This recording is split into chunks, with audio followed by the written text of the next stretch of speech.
កញ្ចប់ដំឡូងបារាំងបំពង់នេះបានក្លាយជាអាវុធដ៏គួរឲ្យខ្លាចបំផុតរបស់ខ្ញុំបានលាក់ទូរស័ព្ទប៊ិចនិងក្រដាសមួយចំនួននៅក្នុងកញ្ចប់នោះ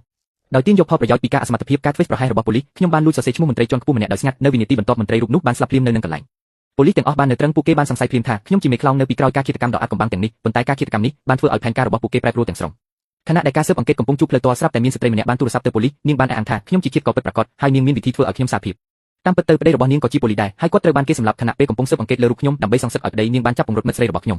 បន្ទាប់មកនាងបានប្រាប់ឈ្មោះពិតរបស់នាងមកខ្ញុំហើយបង្ខំឲ្យខ្ញុំសរសេរវាដើម្បីប្រើប្រាស់អំណាចរបស់ខ្ញុំសម្រាប់នាងធ្វើបែបនេះប៉ូលីសអាចទាញទាត់តាមរយៈកាមេរ៉ាបានថាតើខ្ញុំពិតជាមានអំណាចសម្រាប់មនុស្សដោយគ្រាន់តែសរសេរឈ្មោះមែនឬអត់ប្រសិនបើខ្ញុំបដិសេធនាងនឹងសម្លាប់មិត្តស្រីរបស់ខ្ញុំភ្លាមប៉ុន្តែខ្ញុំបានធ្វើសម្ដែងជាមនុស្សបរិសុទ្ធគ្មានកំហុសទាំងស្រុងដោយអះអាងថាខ្ញុំមិនយល់ពីអ្វីដែលកំពុងកើតឡើងនោះទេតាមរយៈកាមេរ៉ាសុវត្ថិភាពប៉ូលីសបានតាមដានទិដ្ឋភាពទាំងមូលប្រធានប៉ូលីសបានវិតម្លៃថាស្ត្រីរូបនោះបានបាត់បង់ស្មារតីឈួតវង្វេងទាំងស្រុងទៅហើយដើម្បីធានាសុវត្ថិភាពចំណាប់ខ្មាំងគាត់បានបញ្ជូនប៉ូលីសទៅកន្លែងកើតហេតុភ្លាម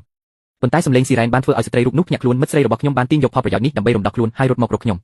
ស្ត្រីរូបនោះបានបាត់បង់ការគ្រប់គ្រងហើយបានបាញ់ប្រហារជាច្រើនគ្រាប់ដោយសម្លាប់